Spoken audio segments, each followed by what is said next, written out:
Hi friends, మనము ఈరోజు capsicum rice ఏ విధంగా చేసుకోవాలనో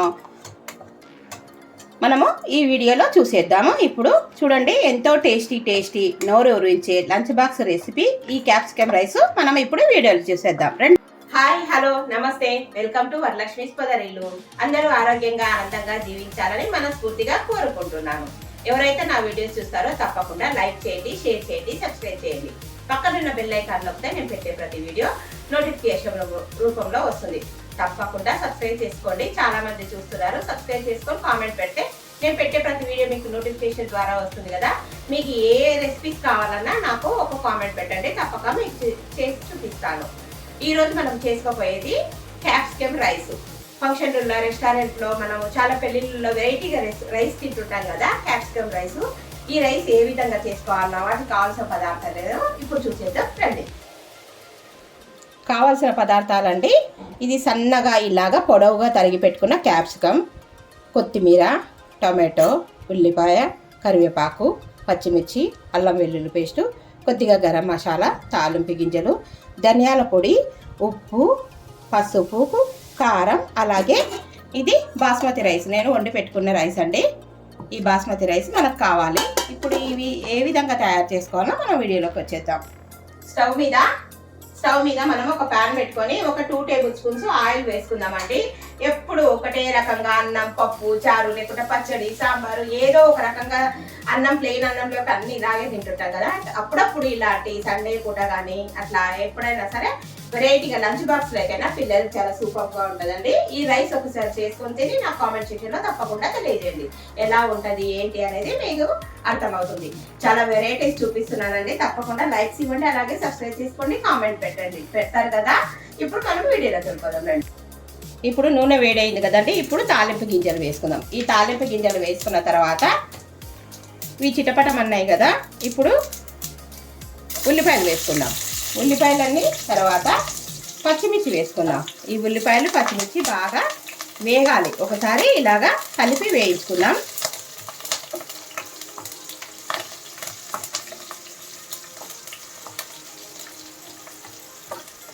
అట్లా పెట్టుకుంటే అంత రికార్డ్ అవుతుంటుంది. నొక్కలే. ఈ ఉల్లిపాయలు వేగినాయి కదండి. ఇప్పుడు మనము టొమాటోస్ వేసుకుందాం. టొమాటోలు కూడా బాగా మగ్గిపోవాలి. తర్వాత కరివేపాకు, ఈ టొమాటోలు వేసి బాగా ఇలాగా కలుపుకుందామండి.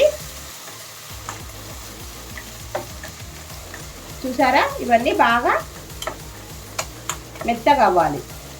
ఎంత బాగుంటుందో తెలుసా ఈ రెసిపీ.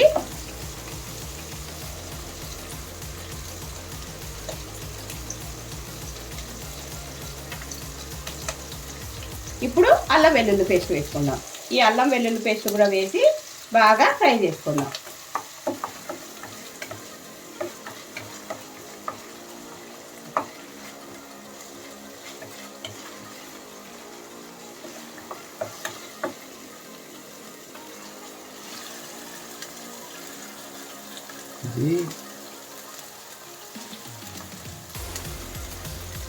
టొమాటో బాగా మగ్గిపోయింది కదా. ఇప్పుడు మగ్గిపోయిన తర్వాత మనము రుచికి తగినంత ఉప్పు, అలాగే పసుపు, కారం,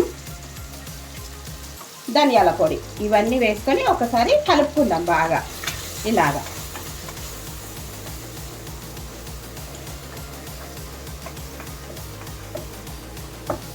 ఇవన్నీ బాగా మగ్గిపోయినాయి కదండి. ఇప్పుడు మనం సన్నగా తరిగి పెట్టుకున్న క్యాప్సికమ్ వేసుకుందాం. ఈ క్యాప్సికమ్ ముక్కలు బాగా మెత్తపడాలండి.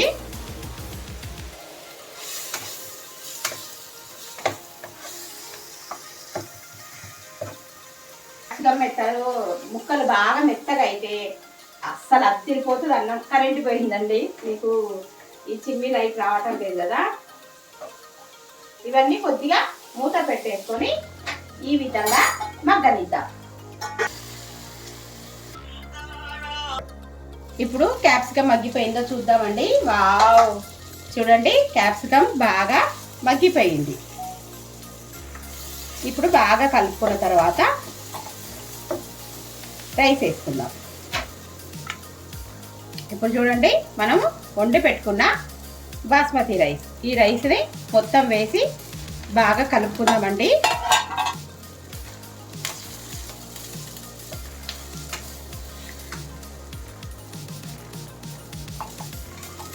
చూడండి, అన్నానికి బాగా పట్టేటట్టు ఈ విధంగా కలుపుకుందాం. వాసన అద్దరిపోయిందండి, వాసన అయితే అద్దరిపోయిందండి. ఫంక్షన్లలో చూస్తుంటే ఇది రైస్ నోరు ఊరిపోతుంది, తినాలనిపిస్తుంది. మీలో ఎంతమందికి క్యాప్సికమ్ రైస్ తెలుసో అలాగే ఇష్టమో నాకు కామెంట్ సెక్షన్లో తప్పకుండా తెలియజేయండి. ఇప్పుడు సన్నగా తరిగి పెట్టుకున్న గరం మసాలా అలాగే ధనియాల పొడి, కొత్తిమీర వేసుకొని దించేసుకుందాం. నేను చెప్పాను కదండి, మన ఛానల్లో అన్నీ 5 నిమిషాలు చేసుకునేటివి, కర్రీస్ కానీ రైస్ కానీ అన్నీ 5 నిమిషాల్లో రెడీ అయ్యేటివి అని చెప్పాను కదా. వాసన అద్దరిపోయింది. ఇప్పుడు ఒక 2 నిమిషాలు మూత పెట్టి మగ్గించుకుందాం.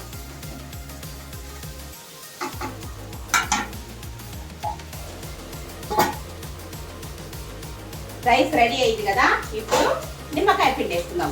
వేడి వేడి దాని మీదనే పిండుకోవచ్చు అండి, ఏం కాదు. చేదు అస్సలు ఉండదు. చాలా మంది చేదు వస్తుంది అని అంటారు, అది అస్సలు ఉండదండి, ఎందుకంటే మనం చేసుకునేది రైస్. ఇప్పుడు స్టవ్ ఆఫ్ చేసుకుందాము. మనం నిమ్మకాయ పిండుకున్న తర్వాత చాలా సూపర్గా, అద్భుతంగా, అమోఘంగా, టేస్టీగా బాగుంటుంది. లంచ్ బాక్స్లో అయితే పిల్లలు ఒక్క మెతుకు కూడా వదిలిపెట్టకుండా తింటారండి. మీరు ఒకసారి ఇలాగా ట్రై చేయండి. ఒకసారి కలిపి మనం సర్వింగ్ బౌల్లో వేసేసుకుందాం. చూడండి ఎంత బాగుందో కదా, క్యాప్సికమ్ రైస్. వాసన అద్దరిపోయిందండి.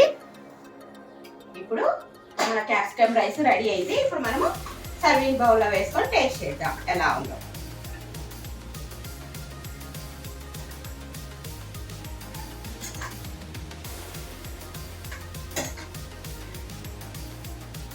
మనం ఇప్పుడు సర్వింగ్ బౌల్లో వేసుకున్నాం కదా. వావ్, చూడండి టేస్టీ టేస్టీ క్యాప్సికమ్ రైస్. ఎంత బాగుందో, స్మెల్ అద్దరిపోయిందండి. ఇప్పుడు మనం టేస్టింగ్ టైం, టేస్ట్ చూద్దాం ఎలా ఉందో. వేడిగా ఉందండి.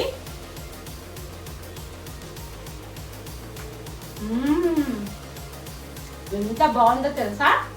నిమ్మకాయ పిండుకున్న తర్వాత ఉత్తది రైతాతో తినొచ్చండి, ఏ కర్రీ అవసరం లేదు. మీరు కూడా చేసుకొని తిని ఎలా ఉందో నా కామెంట్ సెక్షన్లో తప్పకుండా తెలియజేయండి. Thank you for watching. Thank you for your time. Bye అండి, ఉంటాను.